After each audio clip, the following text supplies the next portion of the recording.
Okay, let's unpack this. We've got a huge stack of sources in front of us today. We're talking production notes, confirmed timelines, some really deep author interviews, and a lot of fan analysis. Very spirited fan analysis. All of it is focused on what might be the most critical TV adaptation happening right now. Margaret Atwood's The Testaments. Yeah, and this isn't just, another sequel. This show has the weight of finishing one of the most important dystopian stories of our time, both intellectually and, well, politically. Right.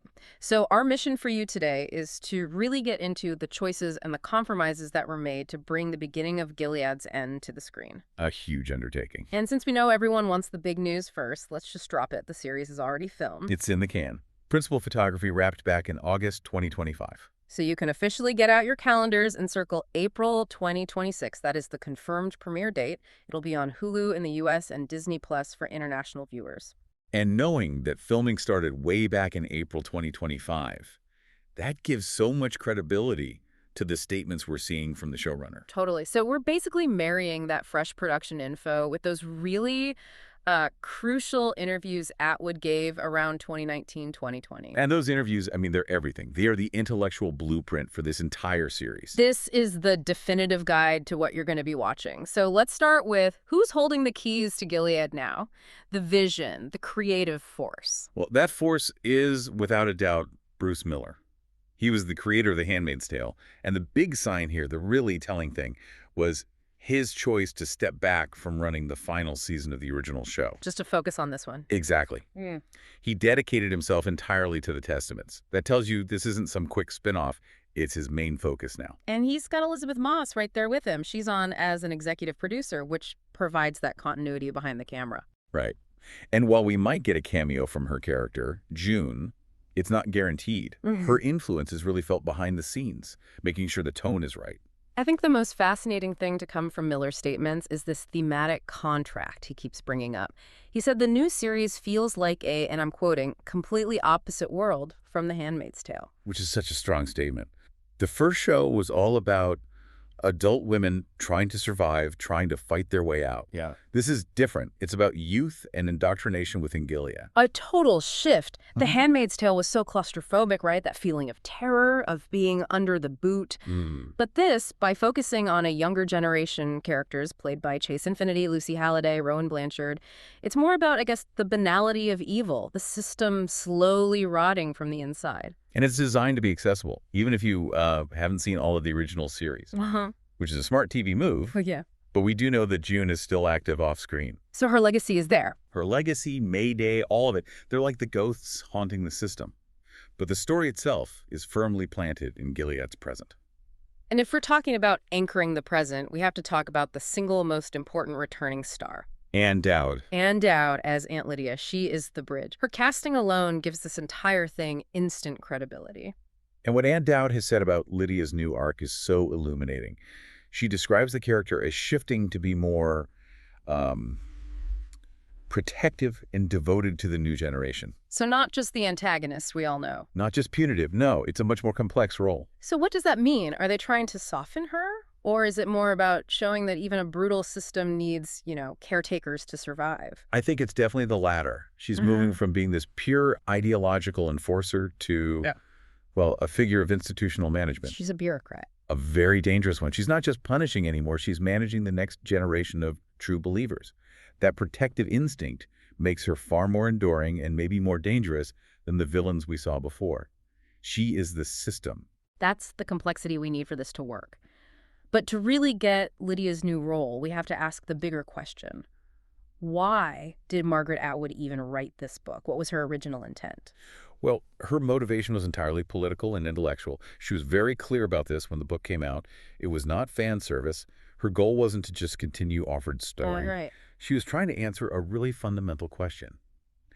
I wanted to explore the beginning of the end of Gilead. How did these things fall apart? That's the ultimate deep dive question, isn't it? So the novel is basically a hypothesis for how authoritarian regimes collapse. Exactly. Not from some big outside invasion, but from institutional rot. Internal contradictions, they start to crumble when the true believers turn on each other or when the next generation just doesn't buy the hypocrisy anymore. Which is why she had to shift away from Offred. It was critical. By giving us the perspectives of young people who were raised inside Gilead, she shows us how power works when it becomes normal, when it's just life. That's where the rot begins. If the show can capture that, it's a success. And that also explains her relationship with the TV writers. She's the foundation, but she's not the one building the house day to day. She's the canon keeper, the consultant. And she hasn't given any new interviews about the 2026 series, so we're really leaning on those insights from 2019 and 2020. And honestly, the quote she gave about the writer's room says it all. Oh, the one about it being sealed up tighter than the porn section in the Vatican. That's the one. It's such a fantastic image. It shows you how confidential the whole process is, but it also confirms her role is to consult, to answer questions, to make sure the core logic of Gilead stays intact. So she owns the source code, but Miller's team is doing the programming. You got it. And that source code is built on her one unbreakable rule from both novels.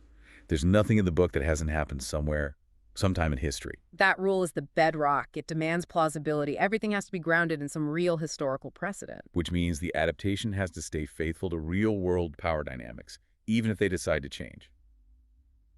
Well, the clock. And that brings us right to it. The clock. This is the single biggest change they made, and it's what all the critics and fans are focused on. The chronology crisis. Yeah, let's break it down. In the novel, The Testaments happens about 15 years after the end of Offred's story. You need that gap. The ages of the narrators, Agnes and Daisy, make that 15-year gap absolutely essential to the book's logic. But the TV show is just tossing that out. Completely. Miller confirmed they've compressed the timeline down to something like a 3 to 4 year gap. That is a massive deviation. So why? What's the justification for such a huge change? It's a calculated move, and the reasoning is pure television storytelling. A 15-year jump is great for a novel. It lets a new culture take root, lets the system mature. But for TV, it's a huge disruption. A disruption how? Well, you lose all that narrative continuity. You lose the emotional connection to characters the audience has spent 6 seasons with. And then you have the logistical nightmare of recasting almost everyone. A full generational reset. A full reset. And TV audiences, they get attached to the actors, to their emotional journeys, not necessarily to the calendar dates. So the show prioritized the needs of the visual medium over the book's literal timeline. I get the logistics of it, I do. But isn't that a huge risk? Are they sacrificing the book's whole message about generational memory just for continuity? That is the core of the debate. Right. And it gets to what some of the more literary-minded fans call the generational argument. The big concern is that with a 15-year gap, you have a generation like Agnes who has absolutely no memory of the world before Gilead. So for them, Gilead is just normal. It's normal, and resistance feels like some weird historical thing. But with only a 3 or 4 year gap, the older generation still has these raw, vivid memories of freedom. And the younger generation is still being directly influenced by that trauma. The psychological weight is totally different. Completely. An institution collapsing after only 3 or 4 years feels easier, less earned than the collapse of a regime that successfully indoctrinated an entire generation. And yet, Margaret Atwood hasn't said a word against it. Which suggests she sees the timeline as negotiable. As long as that core theme of systemic collapse is respected, she gives the writers license to reinterpret the structure. She trusts them. She trusts them to execute the themes.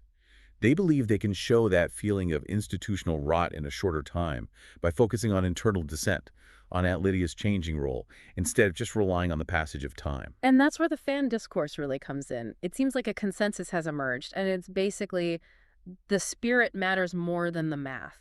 But the execution has to be perfect.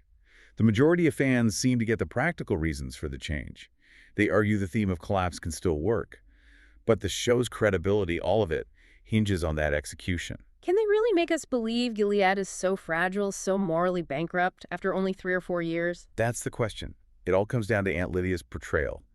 If Ann Dowd sells that shift to a protective bureaucrat, and if we can see the cracks in the system and the dialogue and the settings, then people will forgive the timeline. But if they fail on that? If they fail there, the show will feel rushed, dramatically unearned.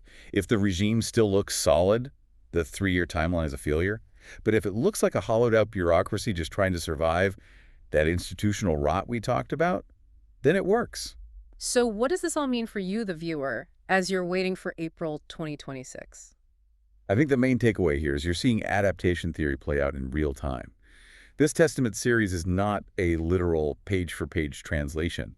It's a strategic, thematically faithful adaptation. Defined by that one huge creative choice, the compressed timeline, but it's still anchored in Atwood's core idea, that this is a story about a system collapsing from the inside out, not about one hero saving the day. And the lesson for anyone who loves books and film is seeing how the demands of a visual medium, the need for continuity, for momentum, for familiar actors, can force a massive change to a book's structure. A change that the original author critically signed off on, which tells you the political message is stronger than the fictional date on the calendar. Which leaves us with one last sort of provocative thought for you to chew on.